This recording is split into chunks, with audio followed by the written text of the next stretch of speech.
So there's going to be a peak point where it's basically complete chaos. Yeah, and that's going to be in 2027 because Uranus represents massive disruptions. We have to also look at the fact that when it retrogrades in that year, it's going to be acting like it's in Taurus. We're all going to have a little bit more awareness of how clear the split is in what direction people are going. People are looking for hope and people are looking for connection and faith in something. Because the world is getting scarier, astrology can be a way to help you feel like you're a little bit more in control in the washing machine of the universe.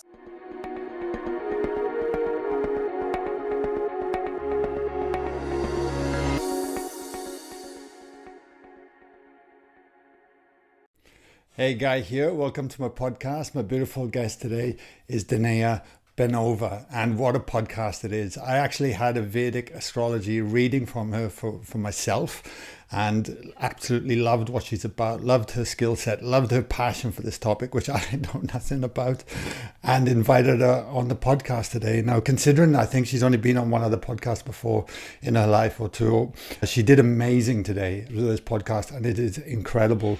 The one thing I want to mention as well, though, is that at the end of the day, these conversations are just our opinions. And I always encourage you to explore this work, explore Dynaea's work, explore, the people on the podcast itself. Some of the conversations that we get into, the shifts, I don't put these out there to create fear. I don't put these out there to get clickbait and want to just grab some YouTube hits or whatever it might be. That's definitely not what I'm about. I do these podcasts because I want to create authentic conversations that are heartfelt, caring, and actually want to make a difference in the world. That's why we run our retreats. That's why we run our coaching programs. That's why I do what I do, to create spaces for allow us to come into and really get to the core of our authentic self, our true self, our heart self, and how we can emanate from that place.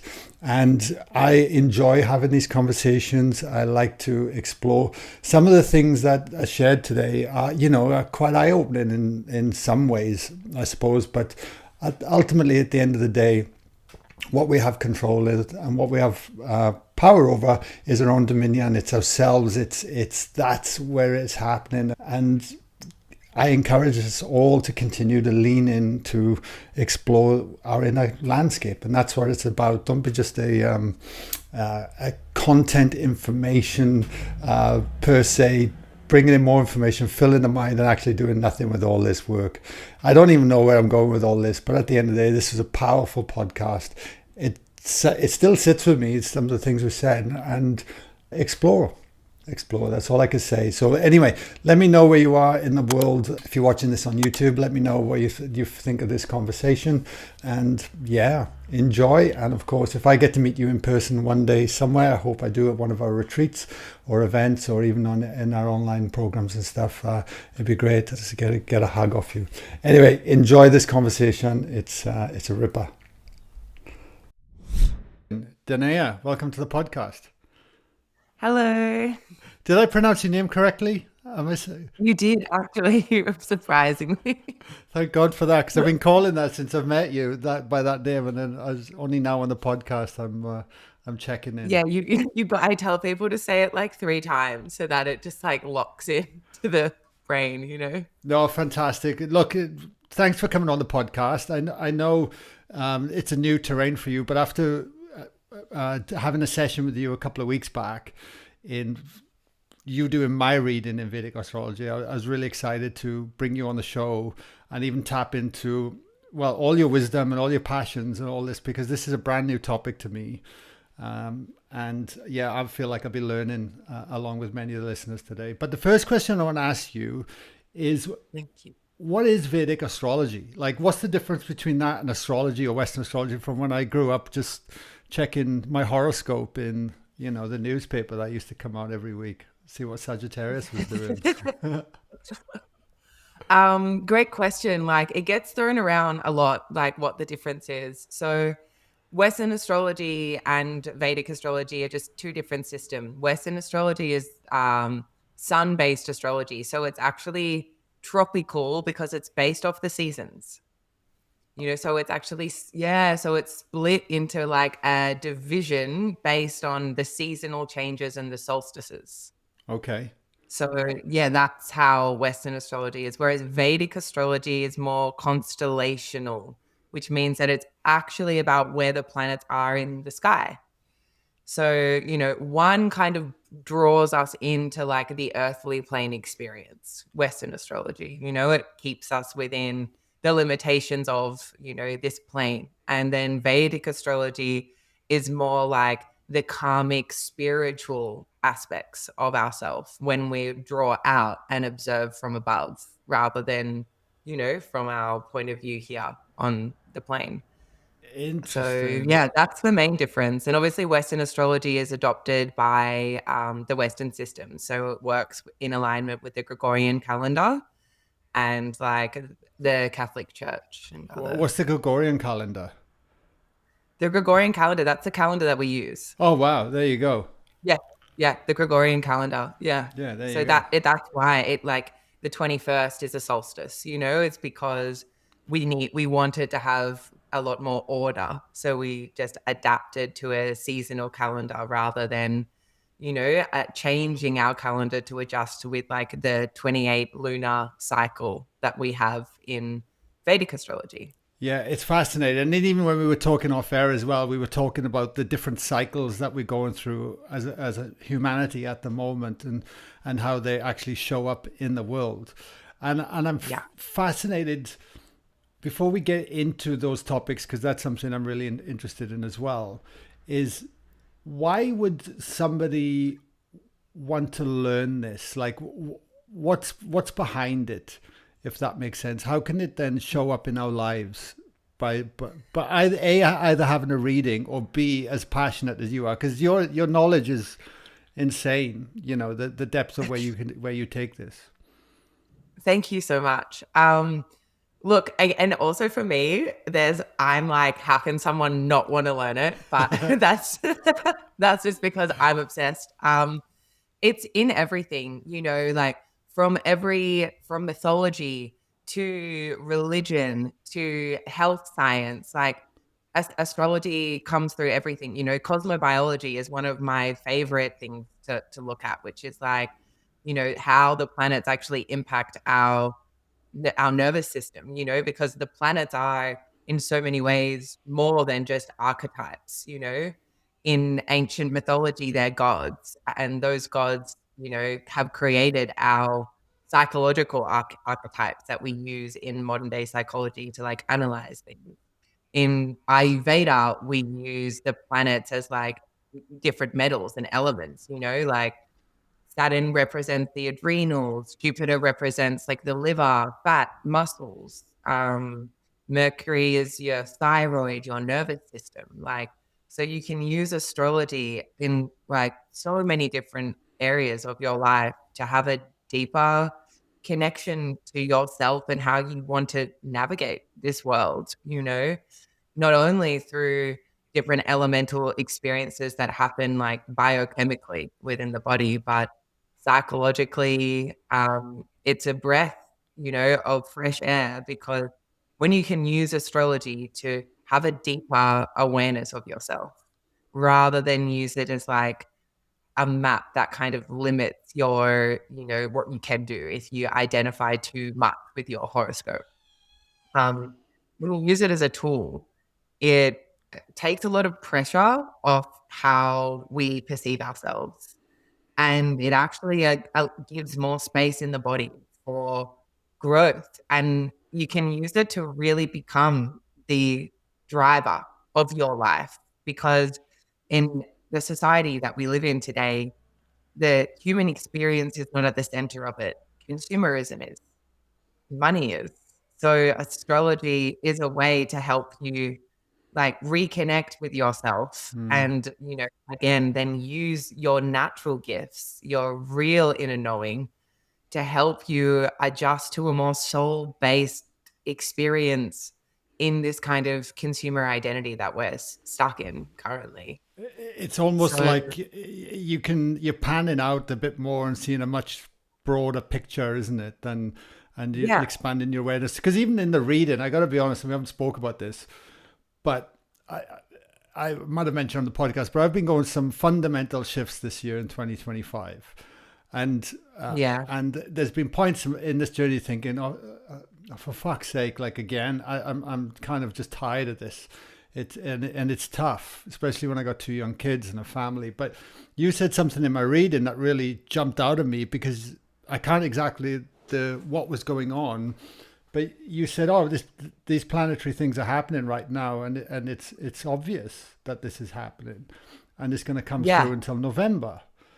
And then that sat with me, right? Planet in Pisces. Yep. I They, know. Yeah. yeah, there you go, right? So that sat with me, and on the back of my mind, it something has there's been something in there that's planted deeper within me, that's given me more permission to kind of surrender into more of what is going on just by that information alone.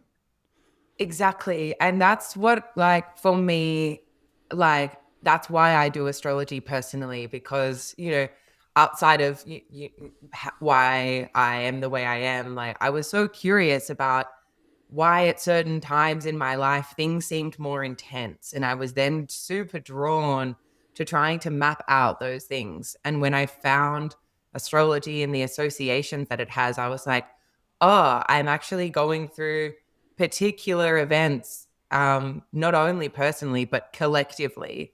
And that kind of let me step back from being a victim of it, and kind of joined me together with like the greater people, like the greater world, who are also having a similar experience to me, but we just don't necessarily know how to communicate about these things, yet. Like we're still learning, and like as a society, as a collective of individuals, how to have a more holistic approach to our own self-reflection, and to be comfortable and safe enough to kind of put that out into the world, because it goes against what we are usually, discussing and focusing on. Totally. It's a completely different vantage point, isn't it?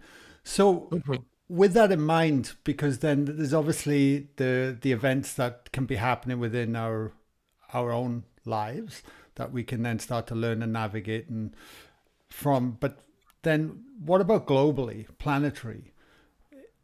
There's some shifts, fundamental shifts again that you spoke about, and I know this is a passionate topic of yours. I'd love to dive into that a bit.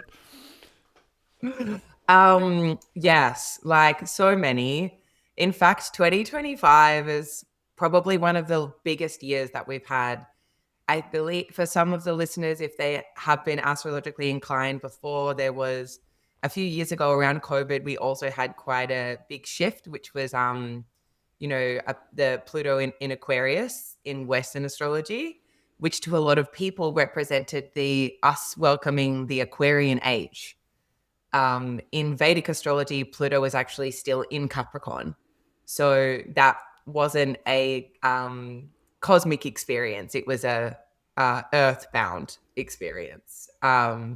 But outside of that, in 2025, we have had Neptune move into Aries, which starts a 164-year cycle, which means that even like your children's children will be the ones experiencing you know, the end of that cycle, which is phenomenal to, look into the future and try and understand what they'll be experiencing. But the big one that we have right now, the one that I'm the most tuned into personally, is Uranus moving into Gemini. And, that one in particular, the last time that Uranus was in the sign was it during World War II in the 1950s.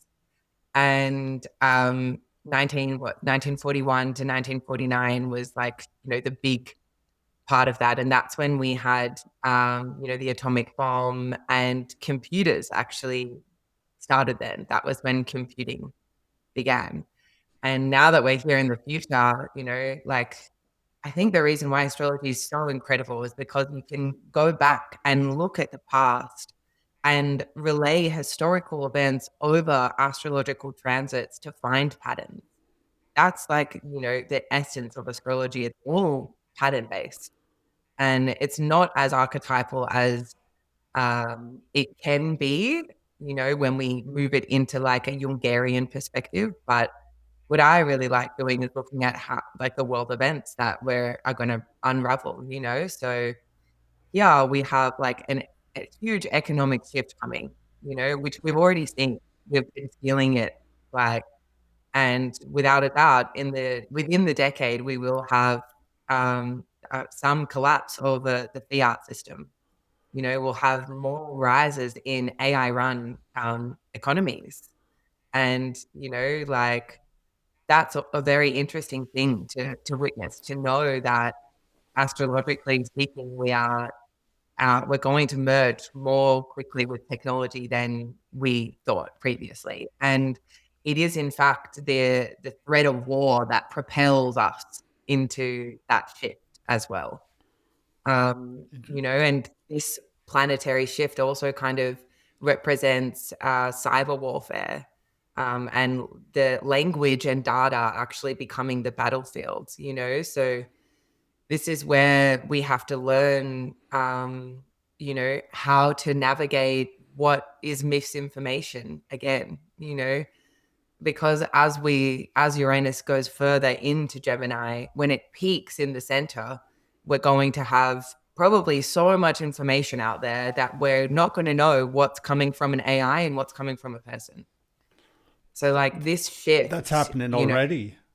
exactly. And so we're not even at the first baby steps of how intense this is actually going to be. So the Uranus into Gemini, is that the smaller cycle that's going to 2032? Is this Yeah. right? So there's going to be a peak point where it's basically complete chaos. Yeah. And that's going to be in 2027. Interesting.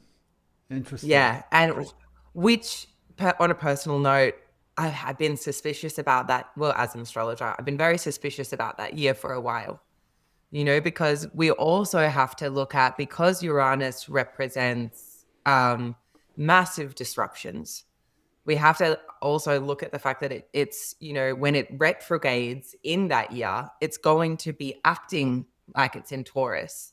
So this is going to encourage even more intense climate shifts. So we are going to see like more flooding, which you can also, that we've had like 3 major floods around the world in the last 2 months. We've got more natural disasters coming up. It's going to like revolutionize resources, probably in like a more controlled way in the beginning. So this is like, land is going to be kind of, again, like, put back on the question about who can own land.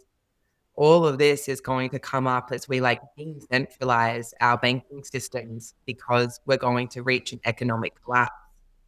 And, that's actually astrologically timed to happen in America with this Saturn transit, In you know? 27 or in Yeah. it's fascinating because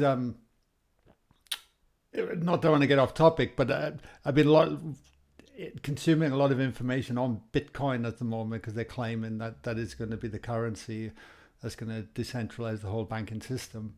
Interestingly, Yeah. Look, Bitcoin, I have done lots of financial astrology, and like sharing financial astrology like notes was something that I used to do a few years ago, especially with crypto and stock markets, because it's probably the easiest system to track astrologically.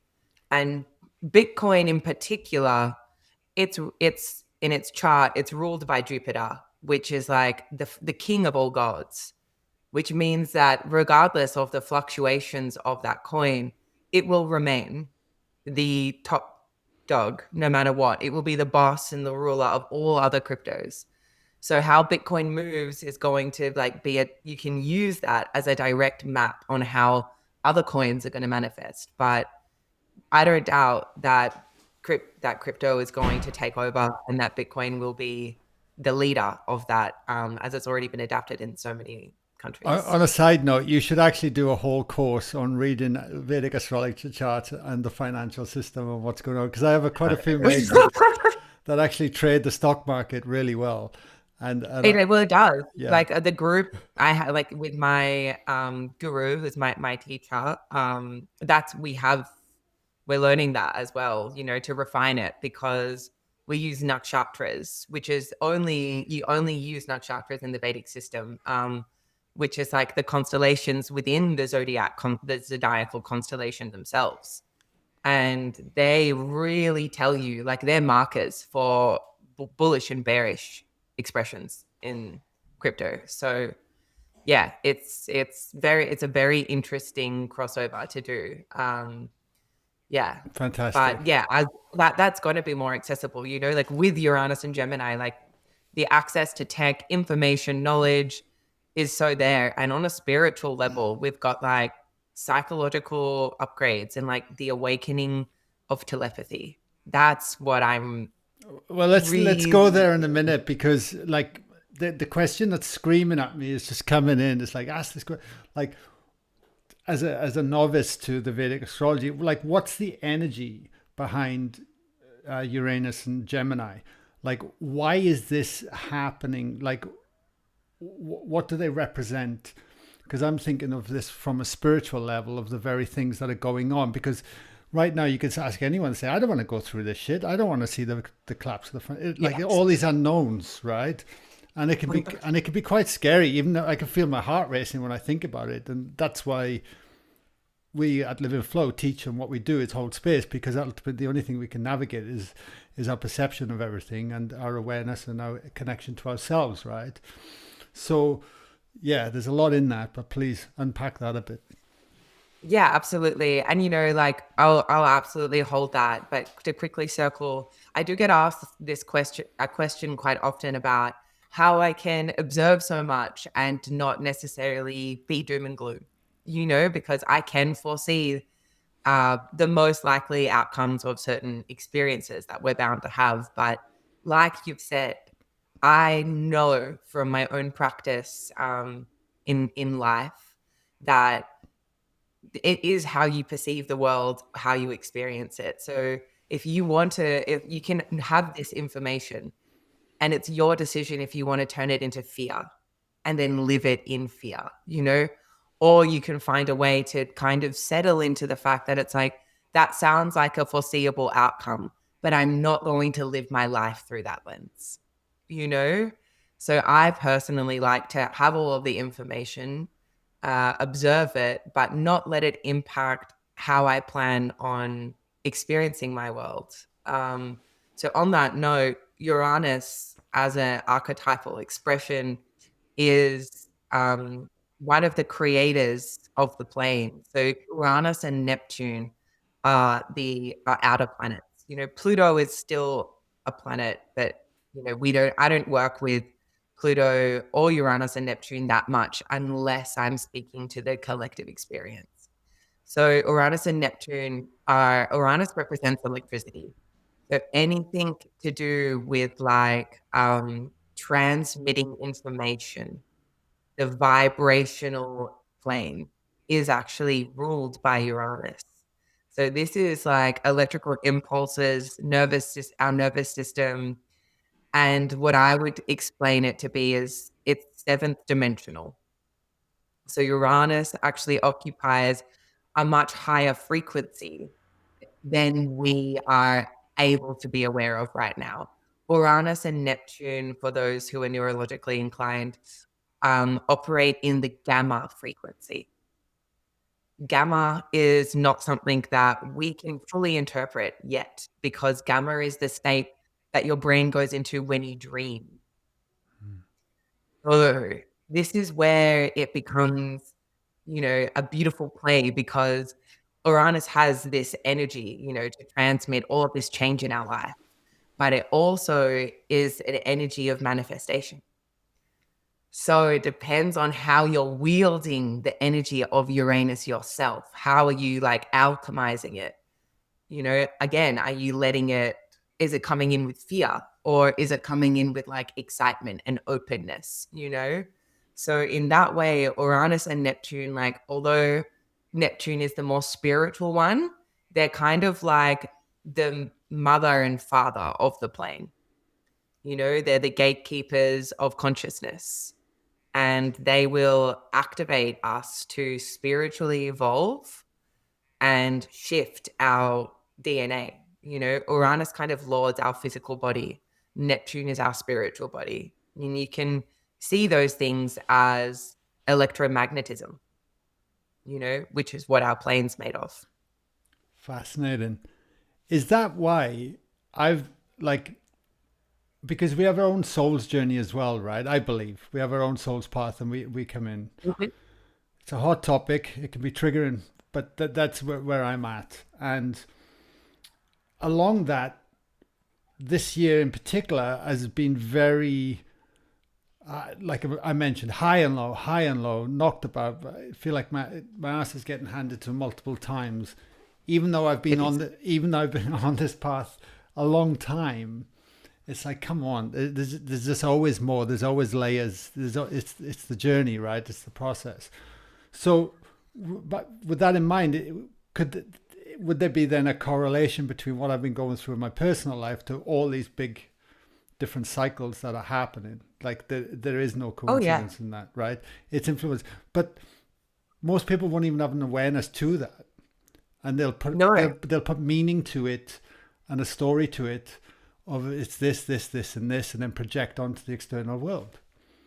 exactly. That's so right. Yeah. You know, and I think that why astrology can be so helpful is because it allows you to not necessarily attribute your personal things to what you're actually going through, you know, because we can, unfortunately, often our brain is a little bit more negatively geared. So when we're having experiences that we can't explain, emotions reoccurring, you know, because even with some of the transits going on, like for you personally, we've got like Saturn retrograde in Pisces, you know, which is Saturn in Pisces is in until next year, but the retrograde is until November, you Hmm. know. So even then, that's like, you know, depending on the placement of Pisces in your natal chart, is a literal spiritual upgrade, you know. So in that we have like trouble sleeping, you know, and like ego deaths, inability to, you know exactly like to identify what's going on, because the Pisces energy is collective, you know, it's more than one thing, it's a magnitude of things. So when we have this like this theme of Saturn in retrograde in Pisces, we've got a karmic review of all false or and spiritual structures in our life. You know, we're learning how to differentiate between spiritual bypassing or spiritual escapism and like true connection to ourselves and to our higher self, or to, you know, or to God. And God in, you know, in a broad sense for everyone's specific experience of God, you know, I will just use that term. Um, you know, and when that happens, there's a deep grief that has to come out of the Oh, body. mate, yeah. And that's ancestral grief, you know, so this is spiritual fatigue, so that there's more, you know, because you have to think about it as like a process of more light entering your body. When we have no idea how vast amount of space we take up because we only see ourselves in the physical world. But when you close your eyes and you travel into your body, like in a meditation, like you're limitless, you're endless, and you're filled with all of this stuff, you know, that your spirit, your DNA, your ancestors are also attached to. So, like, this current period is like a review of all of that programming and attachment. And like, wait, look, how can you fit more light in there Mm. in your code? You know, how can you make more space to let more light in to be able to, you know, acclimatize to the new levels that we want to be operating from? So, like, you know, Uranus, you know, being here, being like, we're shifting, we're changing. Sorry, that's my alarm. With Saturn being like, we're also going through a complete spiritual evolution as a collective and as individuals. What's actually happening is our entire bodies are being worked on, you know, by the planet. And we need to like, yeah, surrender as much as we can to this experience and try not to again go into story and attach it. to other things in our life, Yeah. you know? And the thing I really want to highlight for people listening is that that's not just lip service either. It's easy to say these things, but when you have an experiential experience of that coming out of your body, whether it be ancestral or trauma that you didn't know you have, and like, I mean, the experience I had at the beginning of the year, just blew my mind, absolutely blew my mind, thinking, wow, that was in my energy field. I had no Yeah. idea. And I felt, And it was a timed event, you know, as well. Like everybody goes through a thing called dashas, which is like a set time period where a certain planet in your natal chart is activated. And when that planet is activated, it's going to rule over different houses in your chart. They're going to be activated. And if a transit is going through one of your activated houses, boom, you have a very specific life event occurring, you know? And yeah, if you're in attunement with yourself, then that event is probably going to be very positive and it's going to shift you along the path of your soul evolution. Because quickly, I just want to, bring into the space that from where I practice from is that the spirit and the soul are two separate things. And the spirit is your DNA. It's every single ancestor that it has taken to get to you, which I believe is around 24,000. So there's 24,000 stories encoded into your DNA. wow. Yeah. Yeah.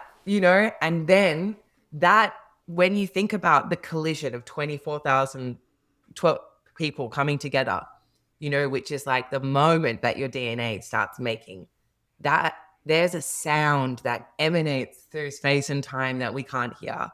And that sound is opening up a portal.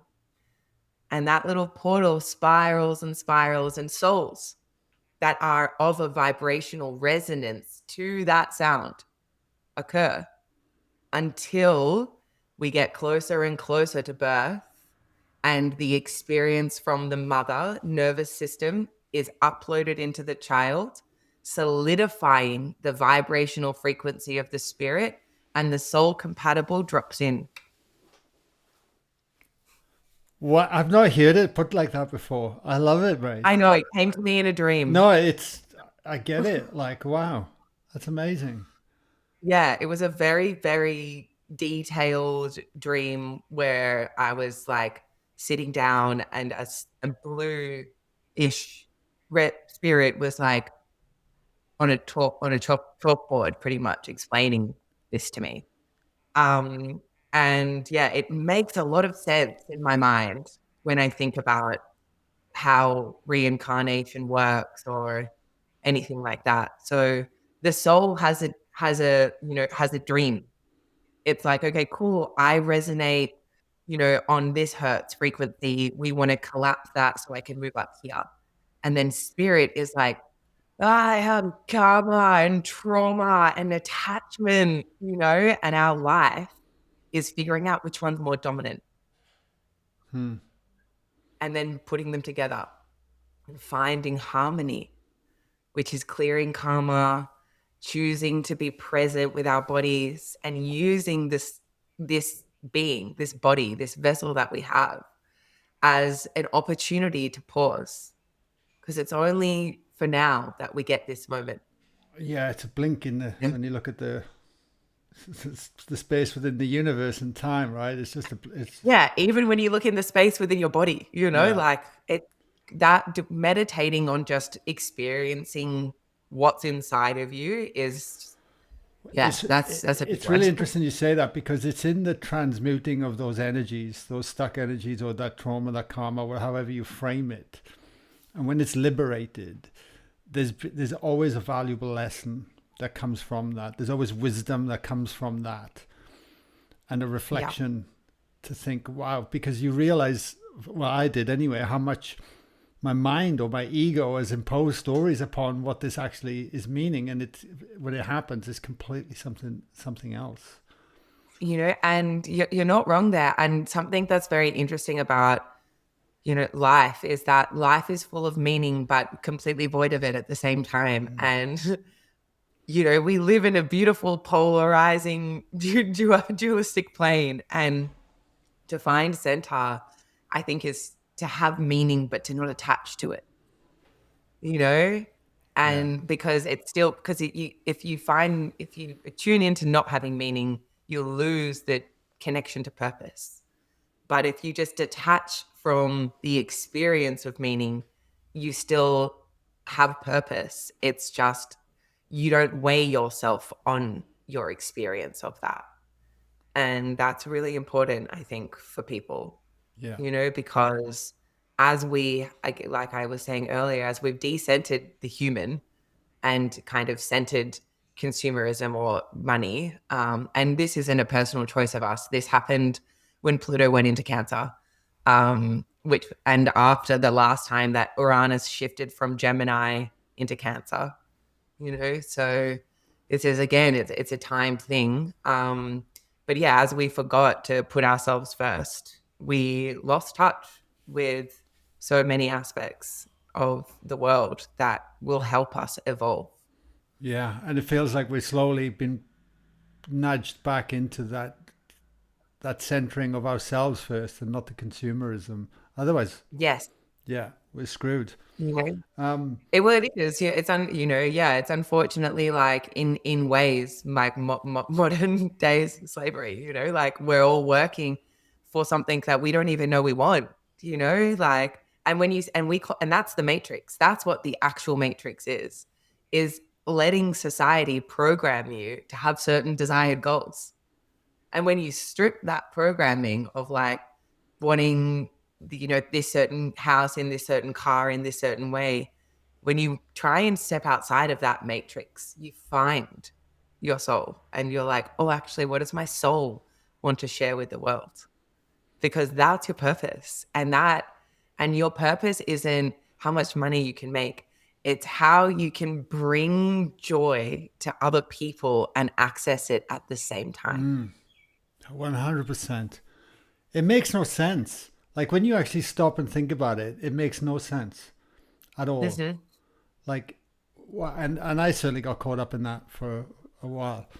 And when I stepped out of We it, all have yeah, to. no, I know, but it becomes your identity. Like it can, and you place all your value in that, in that material aspect side, unconsciously programmed in the Oh matrix. yeah, and one of the craziest things that I experience in my readings, because, like, obviously a lot of people are like abundance, which is natural, and, like, in astrology, there's, like, so many ways that I look at career, your capacity to hold wealth, everything, what purpose is to that individual. But the biggest thing that I see is people unable to hold wealth or abundance because they don't know how to value themselves. So if your value system isn't in alignment with your desired manifestation, it's not going to come through because it's energetically, like, incongruent. Like, they're incompatible realities. And we do live on a vibrational plane. You know, that's our reality. So you need to be operating from a state of being that is in alignment with what you're desiring to receive. Otherwise, and it's the same in relationships, it's pretty much the same in anything in life, I'm so you know? yeah, I'm so happy you said that. And because even on my own journey, true abundance has come in, and not just financial abundance here, but abundance of love, connection, abundance of freedom, like all my core values, abundance of health. All these have really dropped into place for me only because I actually been focusing inward on my own healing journey. Yep, And that's it. it shifted the perception of what I truly value and what actually is meaningful in my heart and soul, and the rest is noise. And as I let all that noise go and surrender to that and continue to nurture the healing self, then that vibration and alignment has naturally come from it. And I've naturally moved Exactly. towards it at a pace that it is not pushing anymore, not striving because I'm trying to get away from this pain. That's so beautiful. Like, I'm so, like, happy I'm going back into the astrology reading. I'm so happy about that for you. Like, your journey is inspiring, and courageous, because it takes a lot of strength to go into the underworld, which is our inner world. Because again, and something that I also really like to kind of zoom in on in readings is that, like, a lot of the stuff we carry isn't ours. There's 24,000 stories in your body. So a lot of the stuff that pulls on us isn't actually ours. And when you can use astrology to identify that, again, freedom, and it's easier to understand, like, you can drive the car, of life. You don't, have to attach to all of the, like, things that pull us down, and that weight, and yeah, I think it's so liberating to take that journey. And again, like, you were timed to do that, and, like, for it to really kick off next year, when Saturn moves out of Pisces into Aries, and all of the upgrades that you've received, and because this particular one, not just for you, like, Saturn in Pisces is heart activation. We spoke about that before. This is the reemergence of Christ consciousness. This is and you will see it. There will be a rise in Christianity, and people returning to that, to Christ, or to Christianity, Catholicism, like, because of this transit, and because people are, and because of the other transit of Uranus and Gemini, people are looking for hope, and people are looking for connection and faith in something, because the world is getting scarier, and so when there's fear in our bodies, we look for something that we can hold on to, and yeah, so anybody who's on that journey, astrology can be a way to help you feel like you're a little bit more in control in the washing machine of the universe. How would you define Christ consciousness, and is that happening right now? This heart activation, this heart Yeah. opening through these periods. Yeah. Heart activation is really happening until, what is it? It's maybe like March of next year. I don't remember the full date. But the retrograde period as well is kind of like, it brings things up for us to collapse so that we can operate from our heart. To define Christ consciousness, that's a big one, because it crosses many potential schools of thought or spiritual schools of thought. But what I see it as is the activation of the unconditional love in the heart. Because that's, any story of Christ kind of, in the mind, is like the self-sacrificer, which is when we learn how to unconditionally love ourselves. So to see ourselves as flawed, integrate our flaws, grow where we can, water ourselves, and then offer that service to those in our environment, the rest of, whoever we interact with. And it doesn't mean that we have to be boundaryless and in constant service. It means that we need to know our boundaries and operate from a high octave place in our heart, regardless of how another person is behaving. That's, And that's beautiful. It's a yeah, beautiful way of putting it. And boundaries is critical. If there's one thing I've learned in holding space and running retreats and events, is lovingly how to hold boundaries within myself, starting from actually being a bit selfish. And yes, the word selfish needs to be completely redefined, totally. because it has negative connotations, just like judgment, or like, that also has negative connotations. But being selfish, or like knowing that it is safe to put the self first, gives people permission to do it for themselves. And anything that has a little bit of resistance probably means there's growth and lesson. And if there's a growth and a lesson somewhere, that's the good sign. That's how that you're about to, like, level up, because resistance is a sign that you're changing. And in an ever moving world, constantly, the last thing we should do is believe that we're still and solid, because we're not, Absolutely. you know? And there's magic in that. You can be the breath or you can be the container that holds it, you know? I got a question for you, and I want to close a loop. It's been sitting with me for about the last half hour or 20 minutes or whatever this conversation, because you mentioned telepathy, and you mentioned the evolution of the human. So speak to me about that in the context of where it was mentioned and the shifts that are going on. Oh, I love that one. Okay, so like with Uranus, again, like this is all just Uranus and Gemini, like we go back to understanding Uranus ruling electricity, So that means that the electrical impulses in our brain are ruled by this planet. So if Uranus is in the sign of Gemini, which is like communication, left and right hemisphere of the brain, anything that is two shoulders, hands is represented by Gemini. So Uranus in this sign is going to activate for most of us, not for most of us, but for some of us, more communication between the hemispheres of the brain. So it's actually collapsing and reopening neuropathways, which means that we're going to we have more access to higher planes of consciousness. Because again, you've got to think about those gamma frequencies. So if gamma frequencies occupy our dream, that means that the astral plane, like the fourth and fifth dimension, is gamma, that electricity.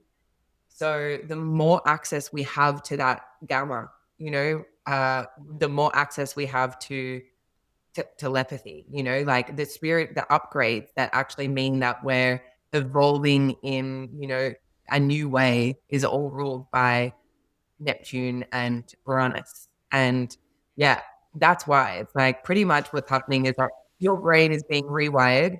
The sun is crazy. I don't know if anybody follows meteorology, but if you look at the radiation coming from the sun, we're getting hit with gamma frequencies because the sun, our soul, is ready for an upgrade.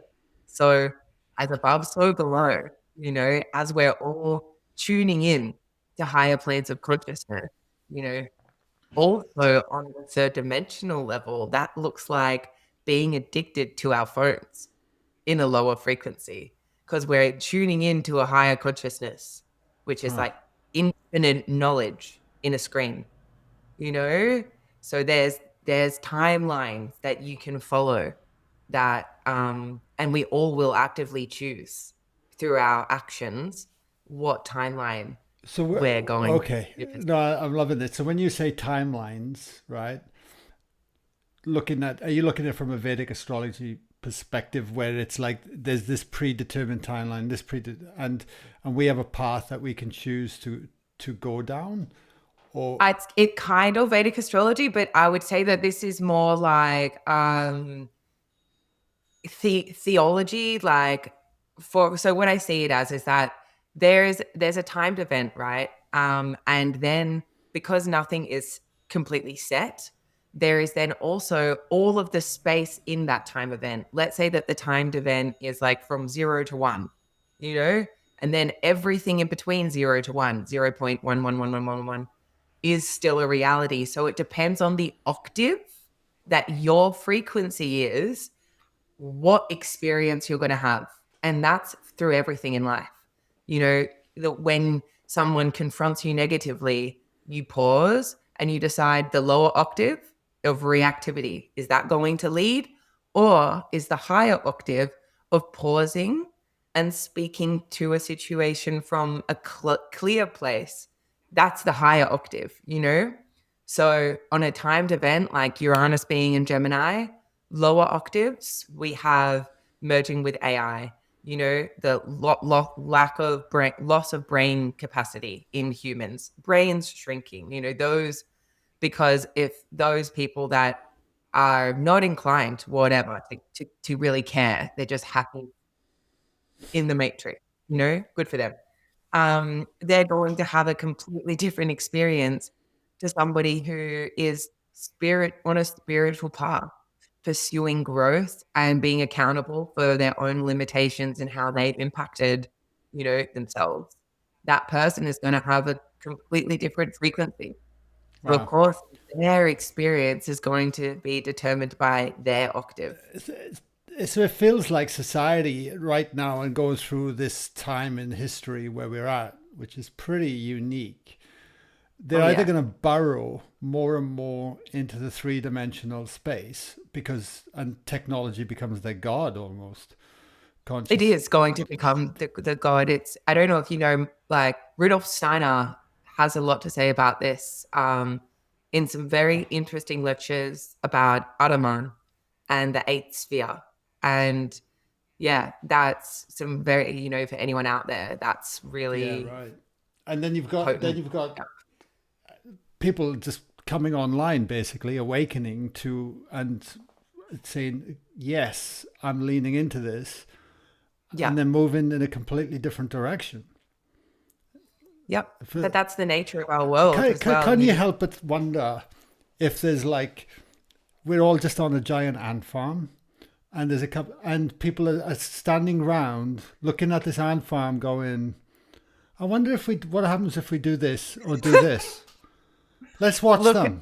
Like, do you know in what I'm my saying? mind, we live in a giant clock.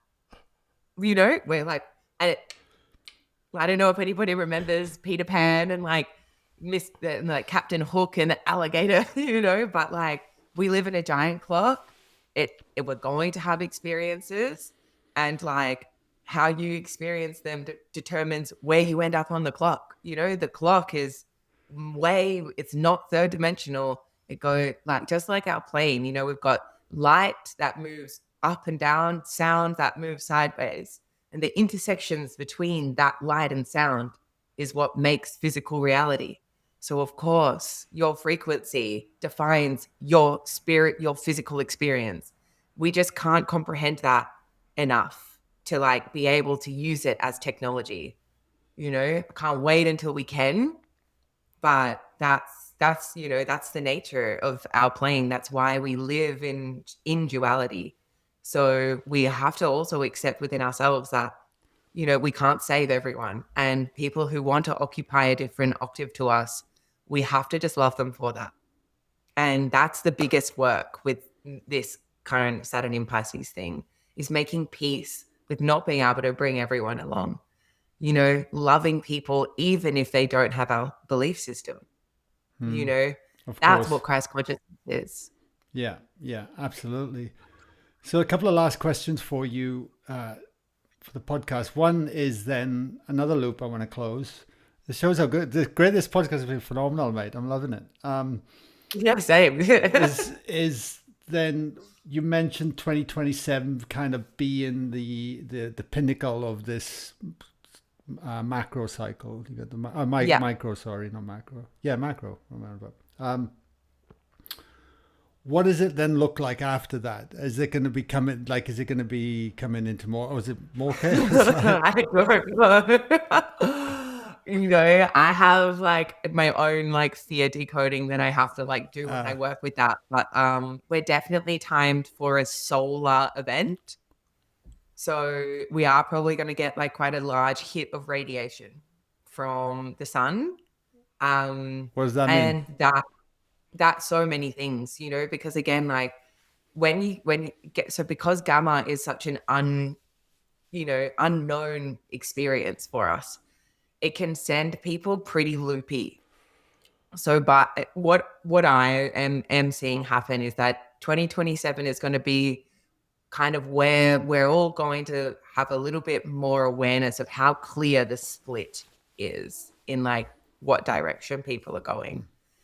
And because there's going to be a lot more, gamma frequencies hitting Earth, people are going to be psychologically challenged. So those that haven't done much shadow work or shadow integration, it's going to be quite messy and loud because the metals are very affected by frequencies, clearly. So the metals in their bodies are going to be driving their emotions because metal imbalances cause organs to, do certain things, which then creates emotion in the body and that becomes expressed, So that's what I'm really going to see that, like I can foresee that happening. And that's just going to be, there's going to be a lot more, it's going to be a lot more fighting, a lot more people with people sharing their opinions. People are not going to know how to have critical thinking, because I kind of foresee that kind of disappearing by the end of this year, judging by the way that we're going. Because I see people using AI to write things and nobody knows when it's AI or not. So I feel like we only just developed critical thinking after COVID, and now they were strategically like, let's just give them AI so that they forget everything they learned. And, you know, and I was like, smart, like they're out there playing chess and we have no idea, because every world war or major event is astrologically timed. So whoever the overlords are, then they're astrologers. And I know that. And that's crazy. But 2027 is going to be quite tense. And that's probably when we're going to see the culmination of war as well. Interesting. Really kick off. Can't see any nuclear activity happening in the next 6 to 7 months. But it is going to get more intense, world. Yeah. Not that I'm trying to spread fear. I really don't want to do that. But if we were using critical thinking and observing out the current state of the world, we should be able to know that this isn't going to slip under the rug. It's a systematic plan to probably move a lot of people into certain parts of the world. And ultimately, I think it still comes back to what can we, it's about being proactive. What can we do on Totally. ourselves? Lean into actually continue to explore yourself. Like you mentioned, doing the shadow work, cleaning up how we live, how we do things, how we start to perceive, and really start taking those that perception point back in, and how we can contribute and bring heart And into it. yeah, hey, again, thank you. Because again, the reason why we have Saturn in Pisces right now before shit hits the fucking fan is so that we remember our hearts. Because it's going to be a little bit difficult too soon, when there's a lot of fear and distress and fighting for resources. It's going to be a more trying time to lead with your heart. And that's a test, again, for the soul to evolve. It has to overcome this period of, probably it's going to be a bit of a battle to stay in that open frequency, and have compassion for when you fall from that frequency. Don't punish yourselves. Bring yourself back up through love and, gratitude. I cannot stress enough in life that the quickest way to feeling whole, the quickest way to feeling connection is through gratitude. There honestly isn't any gratitude for all the things in our lives that, we've had to overcome, that has made us who we are. Like, that will help more than anything. For me, more than therapy, but that's, and when you start leading with that, it changes the way you see things.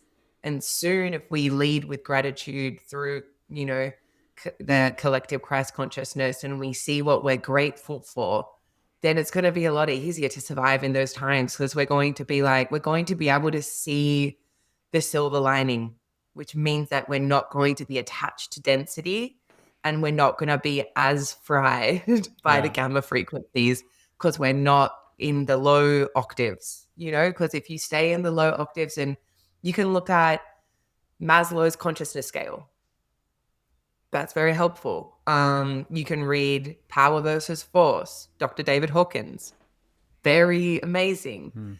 These things are going to help us all survive, the rest of our lives, really, because we're going into uncharted territory in a very trying time. In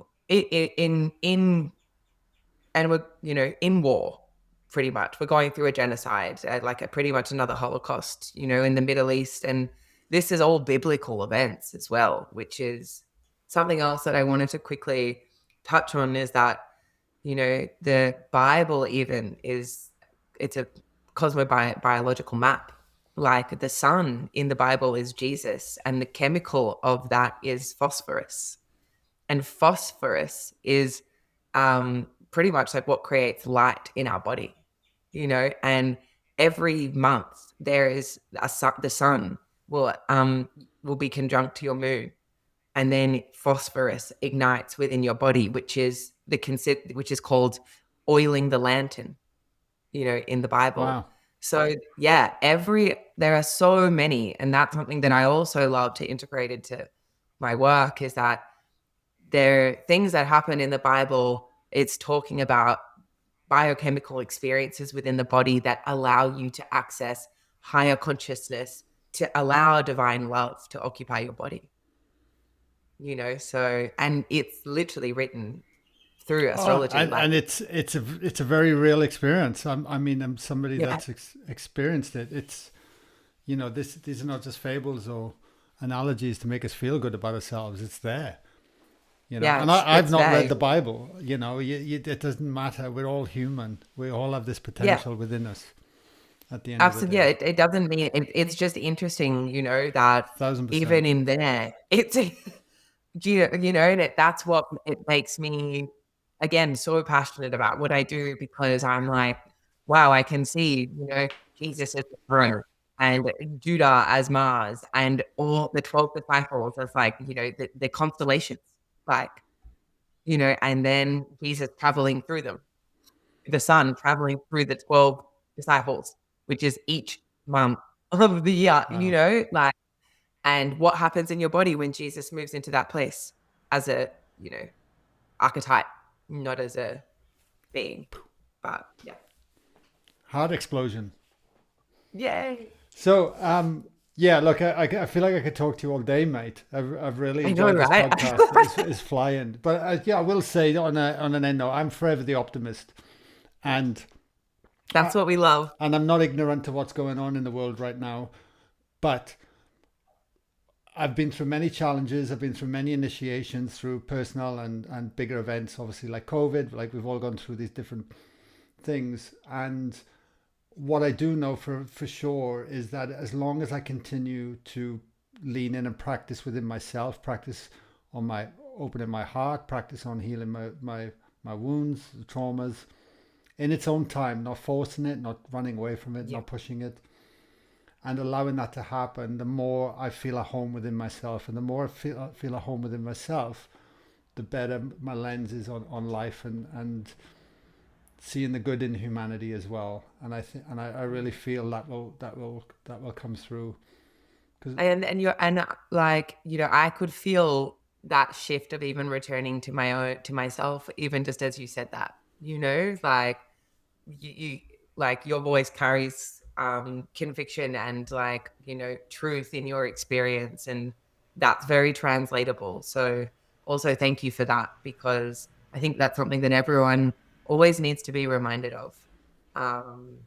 And it's a beautiful place to operate from within ourselves. Yeah, I appreciate that. If people want to read it, brace yourself. I think a few are going to come to you for a read and have to listen to this podcast.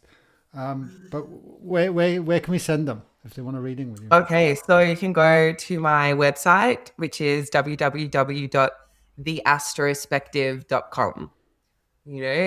Just like perspective, but astro instead. Or I'm also post full moon and new moon insights on my Instagram, or you can email me at theastrospective@gmail.com. There'll be links below as well in the show notes. Do you have a YouTube channel yet, mate? No. That's the only thing that you can stump me on. Look, I think I'm more ready than I've ever been, especially with this cute little microphone that I have. Yeah. Well, you came on the podcast today and you've been amazing, mate. Honestly, I've loved it. You're a natural. Get yourself a YouTube. Amazing. Get yourself a YouTube channel. Get your passion out there. and you're like, my God, you could take this so far if you wanted to. Thank you. Yeah, Yeah. I do appreciate I'm constantly hassled for that, and it's true. You know, it's again my own limitation and fear that has stopped me from doing that. But it's just like how things are timed.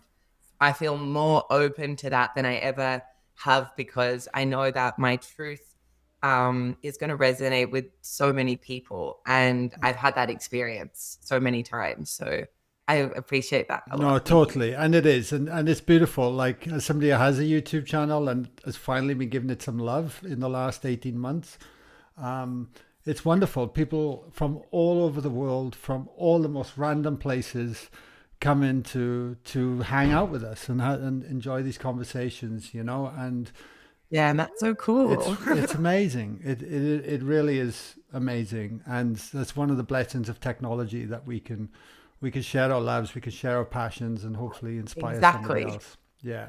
Yeah. Yeah, the silver lining, you know. Forever the optimism. That's right. Thank you so much. All right, thank Thank you, you. Dynaea. Much love. Thank you. Thank you.